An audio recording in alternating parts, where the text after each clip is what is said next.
Bom dia, professora Cleide. Cumprimento a todos que está assistindo esse vídeo.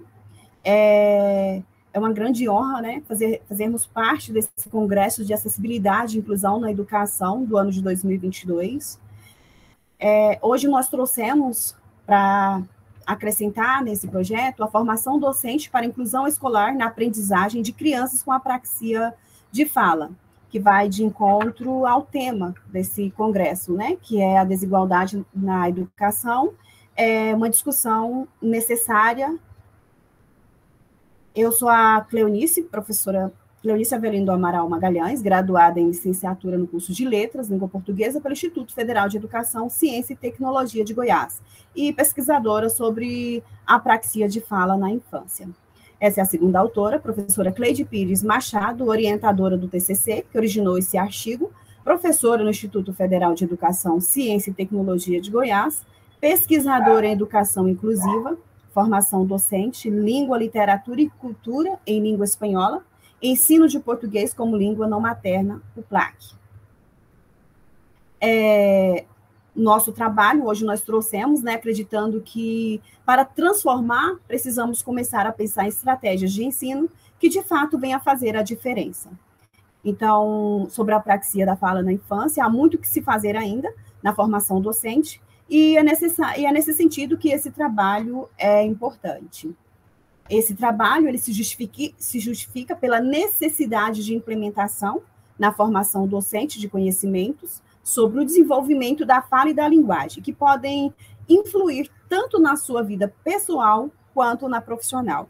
Outra perspectiva que deve ser considerada é a formação das pessoas que atuam nos cargos de gestão e coordenação de espaços escolares, de um modo geral, que podem identificar cada vez mais cedo os transtornos da fala como conhecimento adequado.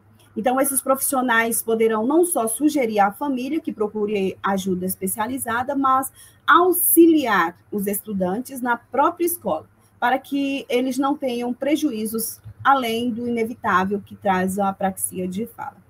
O nosso objetivo geral e específico é apresentar o método das boquias e o seu funcionamento como recursos para o ensino de leitura para crianças com apraxia ou atrasos na fala de outra natureza, refletirmos sobre a importância da educação especial e inclusiva e refletir sobre o método das boquinhas como possibilidade de ampliação de formação docente básica para o ensino de leitura.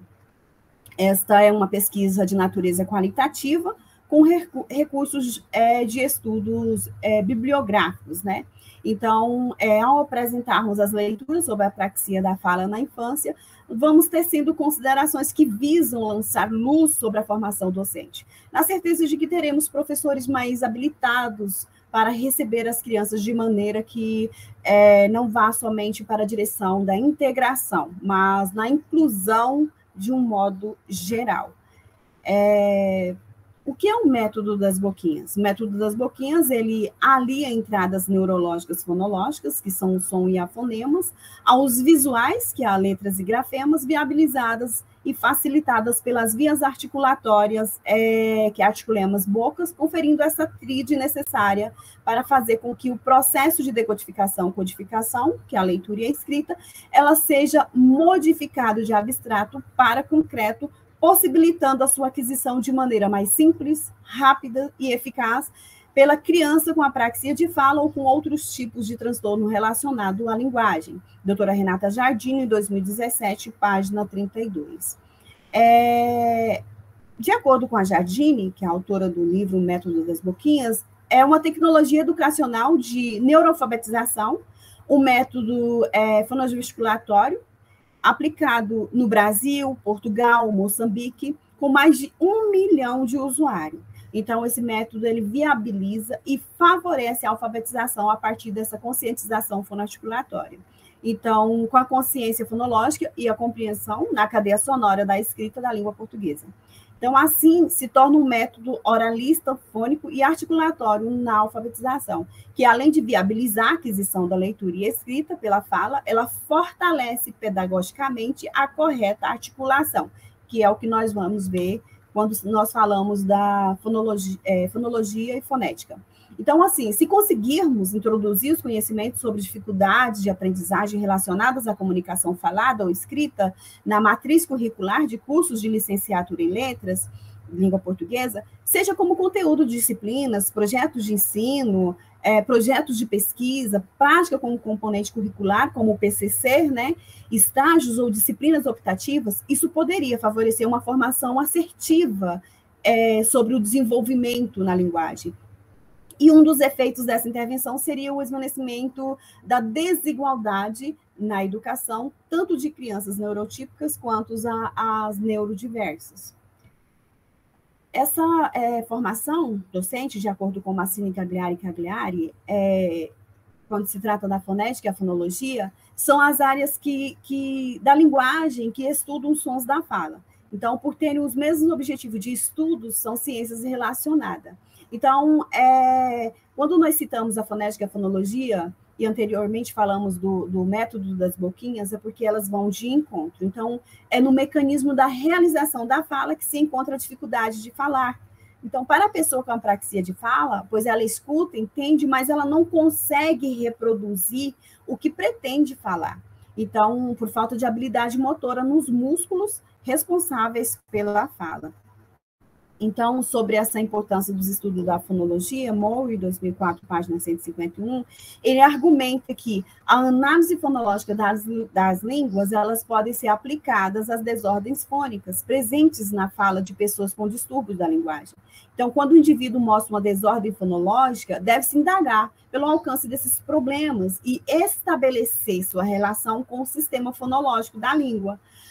Um especialista em patologia da linguagem, que entende da natureza sistemática dos problemas articulatórios, ele está com mais condições de fazer esses diagnósticos positivos sobre esses problemas que o indivíduo apresenta. No Guia Prático de Conscientização da Apraxia de Fala da Infância, 2016, página 5, diz que é um distúrbio neurológico que afeta a produção motora dos sons da fala, no qual a precisão e a consistência dos movimentos necessários à fala estão alteradas. Na ausência de déficits neuromusculares, é um transtorno motor da fala, em que a criança tem a intenção de falar, mas quando vai juntar os sons da fala, ela tem muita dificuldade. Então, essas crianças, elas podem, muitas vezes, apresentar uma fala não muito legível. Então, como, por exemplo, o sapato, né? Que muitas das vezes eles falam papato, popato, temos o exemplo da bola. Então, assim, a criança com apraxia de fala na infância, ela compreende bem o que nós falamos, mas quando ela vai expressar, então, através de sua própria fala, não sai como ela pensa que está falando. Por isso, o lema da campanha, ela afirma: eu sei mais do que digo, eu penso mais do que falo, eu entendo mais do que você imagina. Então, essa frase, ela representa a apraxia da fala na infância. Então, é preciso, né, pensarmos em caminhos para que os professores auxiliem o desenvolvimento da comunicação do aluno neurotipo ou neurodiverso. Isso não pode se restringir ao trabalho da clínica, e sim, ele deve ser feito continuamente no espaço escolar, transformar numa via de mão dupla, né?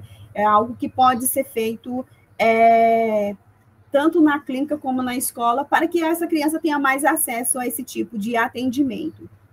Então, de acordo com Race Ross, 2021, página 6, as pessoas com deficiência intelectual, elas passaram a ser consideradas passíveis de serem educadas somente no século XIX, graças ao trabalho do médico John Eathard, de 1774 a 1838. Então, assim, antes disso, as pessoas eram excluídas da sociedade, das oportunidades, e junto com elas, pessoas que não se comunicavam, mesmo sem nenhum comprometimento intelectual cognitivo, recebiam um tratamento semelhante. Então, o quadro vem se alterando e acreditamos que a formação docente mais abrangente na perspectiva da inclusão e da educação especial possa acelerar nesse processo. Então, a educação especial, inclusive, é um direito garantido, né, por lei. E assim, é um direito de integração de crianças na escola com condições para estarem inseridas nesse contexto, não só participando do espaço, mas envolvendo-se em todo o meio de convívio e de aprendizagem, com um ensino voltado para elas e adaptados para elas, né? Então, como vem crescendo na escola regular a quantidade de crianças que precisam de atendimento especializado, então, todo professor ele precisa estar preparado para receber estudantes neurodiversos. E para a educação inclusiva, desde o curso de graduação, não pode ficar esperando as pós-graduações, pelo menos na área de desenvolvimento da linguagem. Educação inclusiva é lei e está mais do que na hora do poder público fazer valer essa lei, esse direito individual de cada cidadão. E também é nosso dever, como comunidade escolar, sociedade e família, trabalharmos na direção da luta pela diminuição da desigualdade na educação, posto que esta é uma discussão urgente e necessária. Aqui está todo o nosso embasamento teórico, né, nossas referências de onde nós pesquisamos, buscamos para trazer mais contextualizado para cada um de nós, né? Eu sei mais do que digo, eu penso mais do que falo, eu entendo mais do que você imagina. Aqui está o nosso contato e meu muito obrigada.